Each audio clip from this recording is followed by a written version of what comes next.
Hello friends, நம்ம இன்றைக்கி இதை பற்றி பார்க்க போகிறோம். மல்லி வரப்போகிற எபிசோடில் என்ன இன்ட்ரெஸ்டிங்கான சுவாரஸ்யமான விஷயம் நடக்க போந்தாங்க பார்க்க போகிறோம். வாங்க வீடியோக்குள்ளே போயிடலாம். ஐயர் பார்த்தீங்கன்னா குங்குமச்சிமில் எடுத்து நம்முடைய மல்லியோட தாலியில் வந்து வச்சுக்க சொல்கிறாங்க. நம்ம மல்லி பார்த்தீங்கன்னா ஒரு நிமிஷம் வந்து யோசிக்கிறாங்க. அது எதுக்காகன்னு பார்த்தீங்கன்னா, இந்த ராஜேஸ்வரி ரஞ்சிதா வந்து பதட்டத்தில் வந்து வைக்கணும்.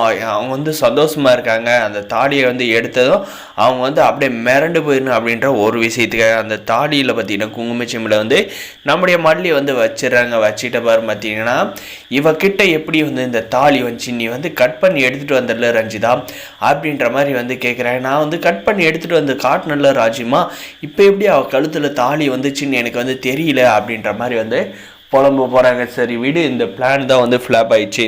அடுத்த பிளானாவது வந்து நம்மளோடது நிறைவேறதா இல்லையா பார்ப்போம் அப்படின்ற மாதிரி வந்து இருக்காங்க. இவங்க என்னதான் வந்து நம்முடைய மல்லியை வந்து கீழே தள்ளி வீட்டு விட்டு துரத்தலான்னு நினச்சிடலாம். அந்த ஆண்டவன் வந்து நம்முடைய மல்லி பக்கம் இருக்கிறதுனால வந்து இவங்களால வந்து எதுவுமே வந்து பண்ண முடியாதுங்க. அதே சமயம் விஜயுமே பார்த்தீங்கன்னா நம்முடைய மல்லி மேலே வந்து பாசமாக வந்து இல்லைங்க, கோவப்பட்டுக்கிட்டே தான் வந்து இருக்காருங்க. இதெல்லாம் வந்து தாங்கிட்டு நம்ம மல்லி வந்து அந்த வீட்டில் வந்து வாழ்கிறாங்கன்னா அவங்களுக்கு பிடிச்சவங்க விஜய் வந்து கல்யாணம் பண்ணி இருக்கிறது ஒரு விஷயம். வெண்பா வந்து தான் மகளாக வந்து பார்க்குறாங்க.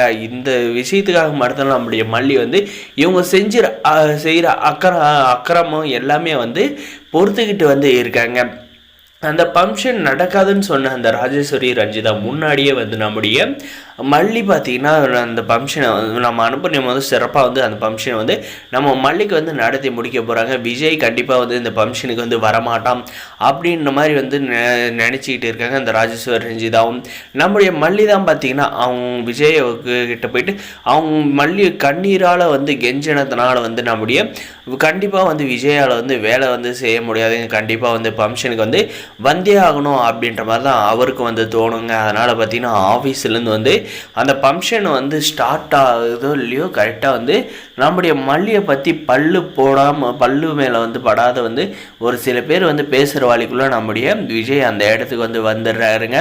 வந்துட்டு அப்புறம் பார்த்திங்கன்னா நம்முடைய விஜய் வந்துட்டார். இதுக்கு மேலே வந்து எதுக்கு வெயிட் பண்ணோம், பூஜையை வந்து ஸ்டார்ட் பண்ணுங்க, தாலி பிரித்து கூத்துடலாம் அப்படின்ற மாதிரி வந்து அங்கே இருக்கிறவங்கெல்லாம் வந்து சொல்கிறாங்க. இந்த விஜய் வந்து வரமாட்டான்னு நினச்சா எதுக்கு வந்தானோ தெரியலையே அப்படின்ற மாதிரி வந்து மண்டையை போட்டு குழப்பிக்கிட்டு இருக்காங்க. இந்த ராஜேஸ்வரி பார்த்திங்கன்னா, எதுக்கு விஜய் நீ இங்கே வந்த, உன்னை வர வேணான்னு சொல்லியிருந்தல அப்படின்ற மாதிரி கேட்டதுக்கு பார்த்திங்கன்னா, எனக்கு வந்து மனசு உறுத்திக்கிட்டு இருக்கா. அவள் இல்லைனா என்னுடைய மகன் என் கூட வந்து இருக்க மாட்டா. அவளுக்காக வந்து நான் வந்து இது கூட வந்து செய்யலைன்னா கண்டிப்பாக வந்து இதனால் வந்து எனக்கு வந்து பிரச்சனை வருவோன்னு பயமாக இருக்குது அப்படின்ற மாதிரி வந்து விஜய் வந்து சொல்கிறாருங்க. அதெல்லாம் வந்து இல்லைங்க, நம்முடைய மல்லி மேலே இருக்கிற பாசத்தில் தான் வந்து விஜய் வந்து நம்ம மல்லிக்கு வந்து தாலி பிரித்து கோக்குற ஃபங்க்ஷனுக்கு வந்து வந்திருக்காருன்னு யாரால நினைக்கிறீங்க? இந்த வீடியோக்கு ஒரு லைக் பண்ணுங்கள். இந்த ராஜேஸ்வரியால் தான் வந்து நம்ம விஜய் வந்து ரொம்பவுமே வந்து கெட்டு போயிட்டாருங்க. நம்முடைய மல்லி மேலே வந்து கோவப்படுறாரு எதுக்கு எடுத்தாலும் அப்படின்னு நினைக்கிறவங்க மறக்காத நம்ம சேனலை வந்து சப்ஸ்கிரைப் பண்ணாதான் மறக்காத சப்ஸ்கிரைப் பண்ணி வச்சுக்கோங்க.